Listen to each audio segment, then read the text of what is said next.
जय हिमालय, जय भारत। संसार भर में हिमालय लोग यूट्यूब चैनल देख रहे आप सभी का स्वागत है। और मैं हूं भारत की राजधानी नई दिल्ली से डॉक्टर हरीशचंद्र लखेड़ा। जिस दिल्ली से मैं बोल रहा हूं, इस दिल्ली के अंतिम हिंदू शासक को लेकर कहा जाता है कि पृथ्वीराज चौहान थे। लेकिन ये विडंबना देखिए कि भारत के इतिहासकारों ने आज़ादी के बाद भी एक सत्य को झुठला दिया, भुला दिया और देश दुनिया के सामने नहीं रखा कि वास्तव में अंतिम हिंदू शासक, मैं दिल्ली की बात कर रहा हूँ जहाँ से मैं बोल रहा हूँ, अंतिम हिंदू शासक हेमू थे, जिनको कहा जाता है हेमचंद विक्रमादित्य। जी हाँ, अकबर के साथ जो युद्ध हुआ था उसमें भले ही वो हार गए थे, हारे भी इस कारण कि उनकी आंख में तीर घुस गया था। अन्यथा जिस व्यक्ति ने लगातार 22 युद्ध लड़े उसमें अकबर और बैरम खां का ही उसमें उनका सफाया होना साफ था। लेकिन दुख की बात यह है कि जिस व्यक्ति ने अपने को यहाँ राजा घोषित किया, अपना राज तिलक करवाया, विक्रमादित्य की उपाधि भी धारण की, उसके पूरे इस जो एक उनका व्यक्तित्व था, उनकी जो वीरता थी, उसको भारत के स्वतंत्र भारत के इतिहासकारों ने नकार दिया। इसी पर मैं बात करूंगा, लेकिन जब तक मैं आगे बढ़ूं आपसे अनुरोध है कि हिमालय लोग यूट्यूब चैनल को सब्सक्राइब अवश्य कर दीजिएगा और मेरी STV यानी सत्यमेव जयते चैनल को भी देखिएगा। ये आपसे विनम्र अनुरोध है। हेमचंद विक्रमादित्य, जी हाँ, यही थे दिल्ली के अंतिम हिंदू शासक, भारत के अंतिम हिंदू शासक। मैं भारत इसलिए कह रहा हूँ कि क्योंकि दिल्ली को तब भी एक सेंटर माना जाता था। दिल्ली में जो राज कर रहा है ये माना जाता था कि अधिकतर भूखंड के जो राजा थे वो उनका नेतृत्व स्वीकारते थे। हेमचंद वास्तव में जो शेरशाह सूरी थे उनके पुत्र के कार्यकाल में सेनानायक थे, सेनापति थे और लगातार 22 लड़ाइयाँ उन्होंने जीती थी। और उन 22 लड़ाइयों में एक लड़ाई बस ऐसी हुई जिसमें उनकी आंख में तीर घुस गया था और बस फिर बाजी पलट गई। अन्यथा यदि तीर न घुसता, ये भाग्य का खेल देखिए, तो फिर वही यहाँ के सम्राट होते। अब बात करती है थे कौन? उनके साथ यदि देखा जाए तो अबुल फजल, जो अकबरनामा जिन्होंने लिखा, और बदायूं, दोनों ने उनका एक कह सकते हैं कि उनको नकारा या उनकी अवहेलना की, उनके जो भी काम थे उनको नकार दिया। और ये कई जगह ये किस्से में आता है कि वो उनसे घृणा करते थे, इसलिए उन्होंने उनके लिए बहुत कुछ उल्टा सीधा लिखा। उनको उन्होंने बनिया लिख दिया। दरअसल वो बनिया थे ही नहीं, वे तो धूसर भार्गव ब्राह्मण थे। बहुत से इतिहासकार भी ये मानते हैं कि वे धूसर भार्गव ब्राह्मण थे। और यही नहीं, यदि आप रेवाड़ी की तरफ चले जाए, हरियाणा का एरिया, वहाँ की लोक परंपराएं, लोक गाथाएं, सब में उनको धूसर भार्गव ब्राह्मण बताया गया है। और भी छोड़ दीजिए, पानीपत का जो सरकारी वेबसाइट है, पानीपत जहाँ पे ये युद्ध लड़ा गया था, पानीपत का युद्ध, उसकी वेबसाइट में भी जो कहा गया है मैं आपको उसको बताऊंगा और आपको पूरा जो सरकारी रिकॉर्ड है उसके हिसाब से हेमू के बारे में बताऊंगा।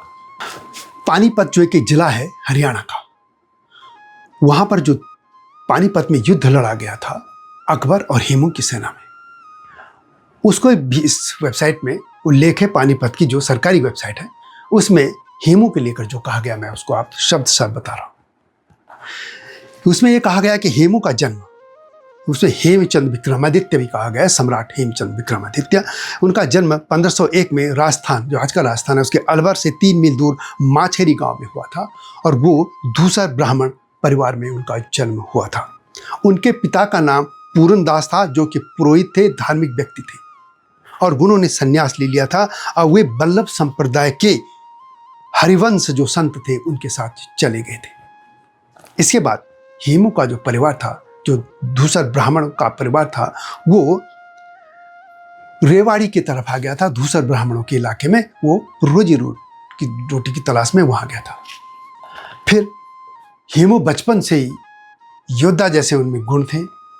वो घुड़सवारी करते थे, हथियार चलाना, लेकिन रोजी रोटी के लिए उन्होंने कई और भी काम किए। जैसे उन्होंने जो हेमू की सेना थी उसके लिए पहले अनाज की आपूर्ति शुरू की, अनाज भी देना शुरू किया, और फिर उन्होंने गोला बारूद।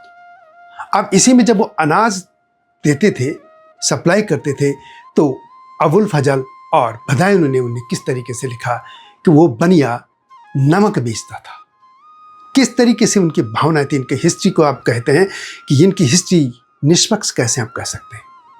और ये तमाम बातें आप रेवाड़ी के लोक गीतों में, लोक संस्कृति में, स्मृतियों में ये चीजें वहां पर हैं। तो वो इस तरीके से जब वो व्यापार सेना के लिए सामान बेचते थे या भेजते थे, सप्लाई करते थे, तो उसके बाद ये शेरशाह सूरी के बेटे की नजर में आए और फिर उनके साथ वो जुड़ गए थे।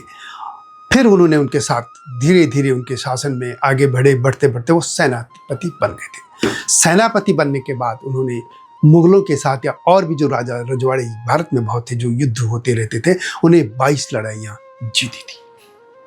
और जो अंतिम युद्ध हुआ था, मुगलों को उन्होंने हराया था। अंतिम युद्ध से पहले की मैं बात करूंगा, जिसमें वो बादशाह बने थे, वो तुगलकाबाद में लड़ा गया था। दिल्ली का जो तुगलकाबाद है, जो आप ये कहते थे फरीदाबाद से पहले, जहाँ तुगलकाबाद एक किला भी है, उस इलाके में लड़ा गया था। यह युद्ध 7 अक्टूबर 1556 को तुगलकाबाद में लड़ा गया था।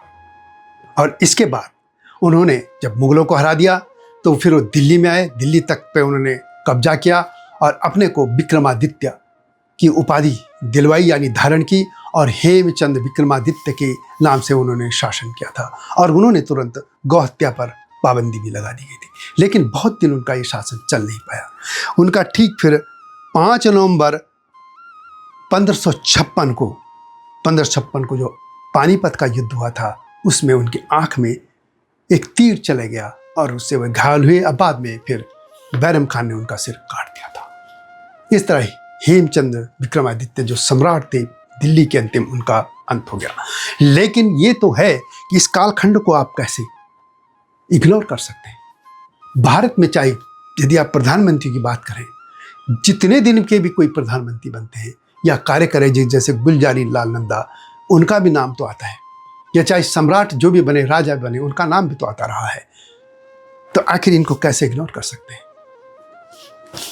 कुछ लोग ये कह सकते हैं कि वो सेनापति थे वगैरह, लेकिन उन्होंने जब खुद अपना शासन स्थापित कर दिया था, उनको आप राजा तो मानेंगे ही। क्योंकि मुगलों में भी तो यही हुआ कि एक के बच्चे ने दूसरे को काटा, दूसरे ने तीसरे को काटा और खुद को राजा घोषित कर दिया, फिर राज चलाया। तो वो भी तो इस तरीके वंश के हिसाब से पहले बड़े पुत्र को राज मिलता था, तो इस हिसाब से तो औरंगजेब भी नहीं होना चाहिए था। धारा शिकोह का बनता है उसमें हक, लेकिन जब कब्जा कर लिया और खुद घोषित कर दिया अपने को बादशाह, तो माने गए। उसी तरह हेमचंद विक्रमादित्य ने भी अपने को सम्राट घोषित किया था, और उनको क्यों नहीं बनाया या क्यों नहीं माना गया इतिहास की पुस्तकों में। हालांकि उनका कार्यकाल कम है, लेकिन कम है या बड़ा है उससे कोई मतलब नहीं है। सम्राट तो सम्राट होता है। और जहां तक हेमू के बनिया होने की बात है, वो सरासर गलत है। क्योंकि आज भी हरियाणा के उस इलाके में, आप रेवाड़ी इलाके में चले जाएं, वहां धूसर भार्गव ब्राह्मण ही रहते हैं। और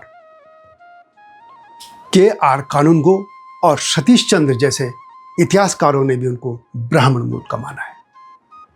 मेरा सिर्फ ये नहीं कहना है कि जाति कोई भी हो, अंतिम हिंदू सम्राट तो थे वो, चाहे वो जो भी थे। लेकिन मैं सिर्फ ये कह रहा हूँ कि इतिहास में जो सत्य है वो सामने आना चाहिए।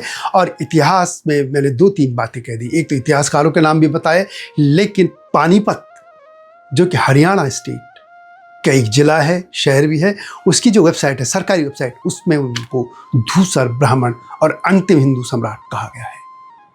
और रेवाड़ी की लोक कथाओं, लोक गाथाओं में सब लोगों की स्मृतियों में यही है कि वे धूसर भार्गव ब्राह्मण थे।